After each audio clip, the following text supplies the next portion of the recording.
사흘 전 민주당을 탈당한 김영주 의원에게 한동훈 국민의힘 비상대책위원장은 붉은색 점퍼를 입혀주고 꽃다발을 건넸습니다. 입당 기자회견에선 김 의원은 민주당 공천과 관련해 이재명 대표를 비판했습니다.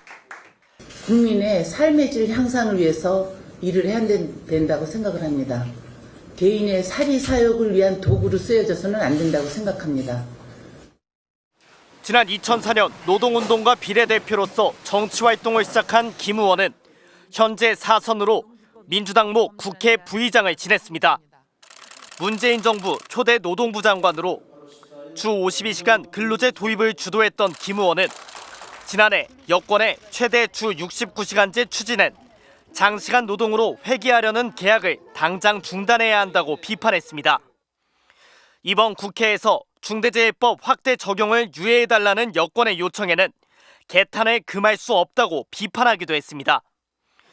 윤석열 대통령이 이태원 참사 특별법에 거부권을 행사하자 규탄대회에 나갔고 김건희 여사 주가 조작 의혹과 명품백 논란에 대한 수사를 촉구했습니다. 김 의원은 민주당에도 보수가 있고 국민의힘에도 진보가 있다고 생각한다고 했습니다. 우리나라 정치가 너무 극과 우로 가 있기 때문에 중간에 그 힘이 여러 가지 힘이 필요하다.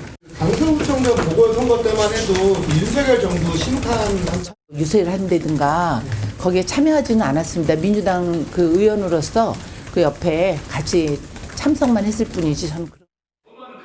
이 지역 공천을 받은 민주당 예비후보는 같은 당 정치인으로 모멸감을 느낀다고 했고 출마를 준비해오던 국민의힘 예비후보는 집토끼들의 요구를 들어달라며 김 의원과의 경선을 요구했습니다. 오늘 김 의원의 영등포 사무실엔 아직 바꾸지 못한 민주당 로고가 박힌 새 인사가 쓰인 플래카드가 걸려 있었습니다.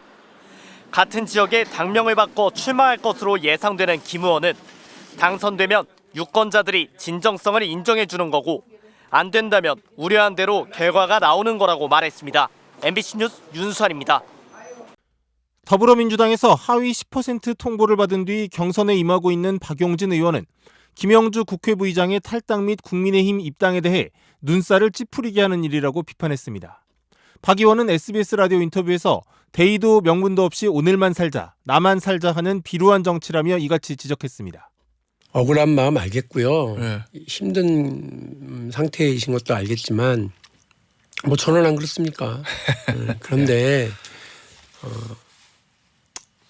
이렇게 좀 모질게 말씀드려 죄송하지만 오늘만 살고 나만 살자고 하는 정치는 진짜 비루한 정치예요.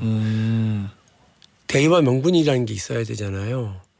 박 의원은 그러면서 김 부의장과 함께 이상민 의원을 적극 영입한 한동훈 국민의힘 비대위원장에 대해서도 비판했습니다. 민주당에서 이렇게 뭐 탈당하겠다고 하는 분이 생기니까 이게 웬 떡이냐 싶어서 달려드는 한동훈 비대위원장도 그렇고 때는 이때다 하고 이렇게 바로 손잡아 버리는 모습을 보이는 이상민 의원이나 김영주 의원님이나 저로서는 뭐 눈살 찌푸리게 하는 일이다라고 생각합니다.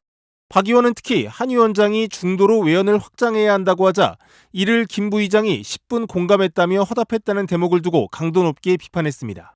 시민들 다수가 찬성한 김건희 여사 특검을 끝까지 내팽개친 국민의힘과 한 위원장이 중도를 언급할 자격이 있냐는 겁니다. 그분들하고 무슨 중도 확장을 꾀하고 어느 중도 시민들과 함께 대한민국의 미래를 꿈꾸시려고요. 저는 그 말도 되지 않는 일이라고 생각을 하고 김건희 이름 석자 입에도 못 올리고 그 명품백 디올백 이름도 못 올려서 파우치라고 불리는 사람들이 무슨 중도 확장과 민심을 얘기합니까? 그리고 거기 가서 무슨 정치를 새롭게 해요. 박 의원은 또 새로운 미래에 대해서는 민주당에서 언제 감 떨어지나 주석하려는 자세만 보이고 비전을 제시하는 모습이 보이지 않는다며 안타깝다고 평가했습니다. 하위 10% 통보를 받고도 당에 남아 경선을 치르는 자신에 대해선 지금 시대는 바보스러운 사랑과 순정이 필요하다며 자꾸 갈라지는 것에 대해 지도부의 맹성도 촉구해야겠지만 차이를 극복하고 통합해 나가는 게 야권 승리의 길이라고 주장했습니다.